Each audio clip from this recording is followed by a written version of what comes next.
সুস্থিৰ হৈ থাকিব কৰ্ণাটকৰ কংগ্ৰেছৰ চৰকাৰ সংঘাতৰ সকলো জল্পনা কল্পনাৰ অৱসান এক হৈ থকাৰ কথা ঘোষণা মুখ্যমন্ত্ৰী আৰু উপ মুখ্যমন্ত্ৰীৰ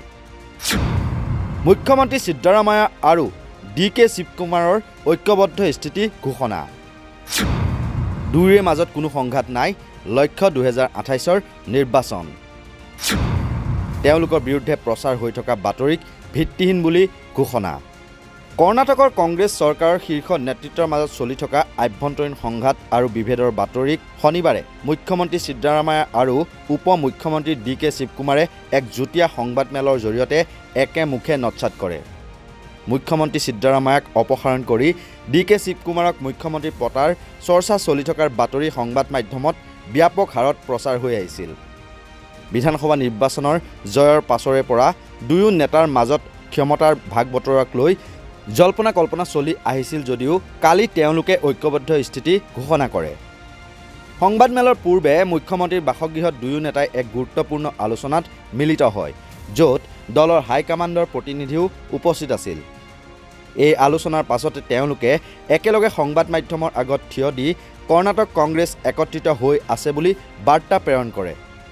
সংবাদমেলত মুখ্যমন্ত্ৰী সিদ্ধৰামায়াই স্পষ্টকৈ ঘোষণা কৰে যে তেওঁ আৰু ডিকে শিৱকুমাৰৰ মাজত ক্ষমতা বা কাৰ্যকালক লৈ কোনো ধৰণৰ বিবাদ নাই তেওঁ অভিযোগ কৰে যে একাংশ সংবাদ মাধ্যমে ইচ্ছা কৰি ভুৱা আৰু ভিত্তিহীন বাতৰিৰে বিভেদৰ সৃষ্টি কৰিব বিচাৰিছে যোৱা 6 মাহ ধৰি আমাৰ মাজত কোনো বিভেদ হোৱা নাই আমি দুয়োজনে সুকলমে চৰকাৰ চলাই আছো এনে ধৰণৰ ভিত্তিহীন বাতৰিৰ ওপৰত কালিৰ পৰা চৰমছেদ পৰিব লাগে সংবাদমেলত মুখ্যমন্ত্ৰী সিদ্ধৰামায়াই এইদৰে কয় উপ মুখ্যমন্ত্ৰী ডিকে শিৱকুমাৰেও মুখ্যমন্ত্ৰী সিদ্ধৰামায়াৰ সৈতে সহমত প্ৰকাশ কৰি কয় যে দুয়ে কংগ্ৰেছ দলৰ বিশ্বস্ত কৰ্মী আৰু হাইকমাণ্ডৰ সিদ্ধান্তই তেওঁলোকৰ বাবে শেষ কথা তেওঁলোকে চৰকাৰৰ কাম-কাজ সুকলমে চলাই যোৱাৰ ক্ষেত্ৰত বদ্ধপৰিকৰ আমি দুয়ো একেলগে দলৰ বাবে কাম কৰিছো আৰু ভৱিষ্যতেও একেলগে থাকিম বিৰোধী বা মিডিয়াৰ কোনো জল্পনা কল্পনা সফল নহ'ব উপ মুখ্যমন্ত্ৰী ডিকে শিৱকুমাৰে স্পষ্টভাৱে কয়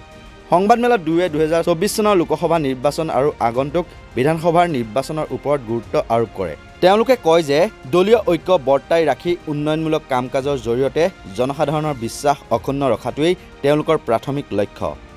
মুখ্যমন্ত্ৰী সিদ্ধৰামায়াই লগতে জনায় যে তেওঁলোকে আগন্তুক বিধানসভা অধিৱেশনত বিৰোধী দলৰ যিকোনো প্ৰত্যাহ্বানৰ বাবে সাজু হৈছে তেওঁ কংগ্ৰেছ চৰকাৰৰ স্থিতিশীলতা সন্দৰ্ভত আত্মবিশ্বাসী বুলি মন্তব্য প্ৰকাশ কৰে কৰ্ণাটকৰ মুখ্যমন্ত্ৰী সিদ্ধৰামায়া আৰু উপ মুখ্যমন্ত্ৰীৰ যৌথ সংবাদমেলে কৰ্ণাটকৰ মুখ্যমন্ত্ৰীত্বক লৈ চলি থকা সকলো জল্পনা কল্পনাৰ অৱসান ঘটায় উল্লেখ্য যে সিদ্ধৰামায়াই 2.5 বছৰ মুখ্যমন্ত্ৰী হোৱাৰ পিছতে পৰৱৰ্তী 2.5 বছৰৰ বাবে উপ মুখ্যমন্ত্ৰী ডিকে শিৱকুমাৰক মুখ্যমন্ত্ৰী পাতিবলৈ একাংশ কংগ্ৰেছী বিধায়কে